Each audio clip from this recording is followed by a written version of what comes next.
Hey everyone, it's me Tiffany, aka it's me Lady G.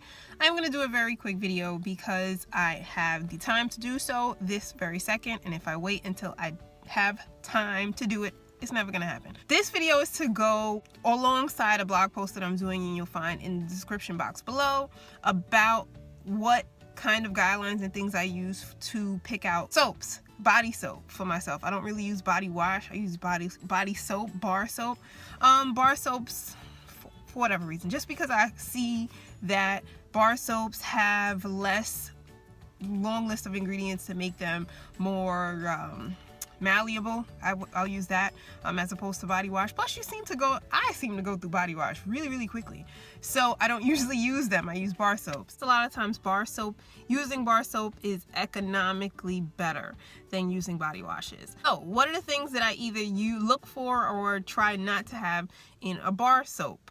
I don't really use ones that you'll find in the regular everyday stores anymore, not in like pharmacies and things like that. I don't really use that stuff anymore. I either buy them from specific stores or I buy them from, online. Now, choosing to either omit certain ingredients or look for specific ones, it will be quote-unquote inconvenient because you will have to look for them either, as I said, online or in specific stores. But deciding to switch is part of all of what I did when I was having all of my hormone issues, which I spoke about in several different videos, which you'll also find in the description box below. So it's part of the whole commitment. Overall, it may seem harder than what it actually is as far as these guidelines. It's only really 3 things. Fragrance, I try to stay away from things with fragrance. I try to stay away from things with tallow. I'll get into that in a minute. And I also stay away from things that are heavily goodness gracious, heavily colored, okay, that have any artificial coloring in them. The first thing is fragrance. I really don't use too many soaps that have artificial fragrances. That is, if it is going to have some sort of fragrances in it, it's going to have some sort of essential oil, natural essential oil of some sort, lavender, vanilla, something, but it's going to say on the package that it's essential oil or natural fragrance. The companies that use fragrances actually end up using chemicals and things that can be potentially hormone disrupting or irritants to the skin. Way before I even got into the whole natural thing, I actually stopped using certain heavily fragrance soaps. I'm actually allergic to Irish Spring.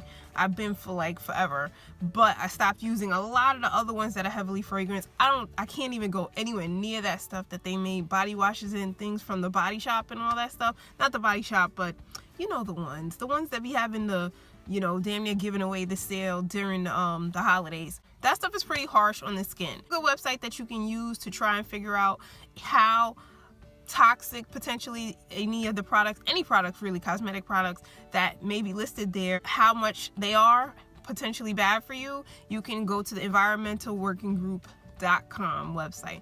I'll put that in the description box below, but you can go and check. They have like a huge list of all sorts of different products that are on the market, and they also add things on a regular basis so that you can go and check and see how potentially toxic the product is and what it can potentially do to you. Next thing I started eliminating was tallow. Okay, what is tallow? Tallow is rendered fat from animals. So basically, when they go and factory farming and other things that they'll do, and they'll kill animals, they use the fat from the animals to produce soap and other things. I don't know if you ever saw Fight Club. Fight Club used to go and Brad Pitt would go and steal human fat, I think it was, to make that special soap that he went and resold back to the posh department stores. But regular soap producers use tallow. If you'll look on the ingredient list, it will say tallow on it. And if you Google that, you'll see that that's rendered fat. Some people may not have an issue with it, but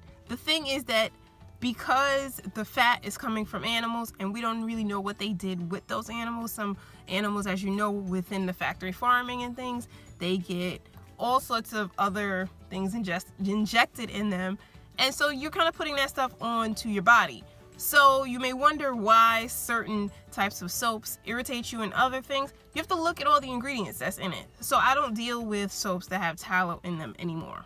People think it's necessary to have that particular fat, or, you know, animal fat to make soap, or human fat even. You really need human or animal fat to make soap. People make soap all the time from vegetable oils. You'll notice on the particular packaging of certain ones, it'll say that the soap is vegan.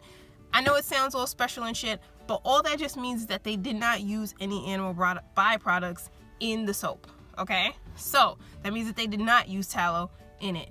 So that's something you may want to look for. But not everything is going to be labeled vegan, because that's more expensive. That's probably going to charge you or cost you more if it does have a vegan label on it. But that doesn't mean that there aren't soaps that are vegan that don't have the label on it.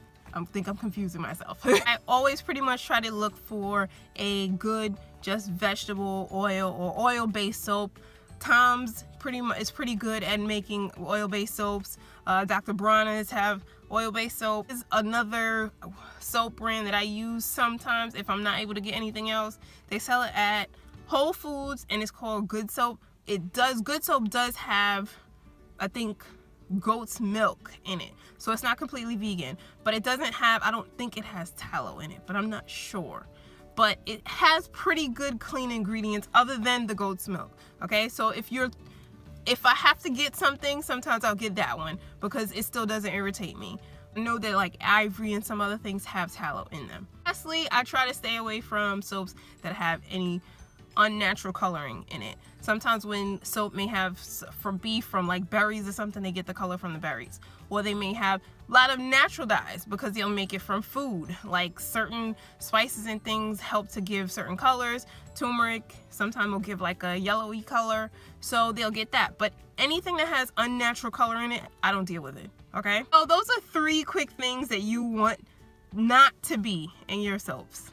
Yeah, and I'll have the whole blog post about it in the description box below, and I hope that this does help some people. So if you did like this video, please give it a thumbs up and also subscribe. If you're not following me on Instagram already, you can check me out at It's Me Lady G. I'll put that also in the description box below, and also my blog, itsmeladyg.com, for more natural and wellness type of, it's a natural wellness lifestyle mommy blog. Okay, hope you enjoyed it. See you next time.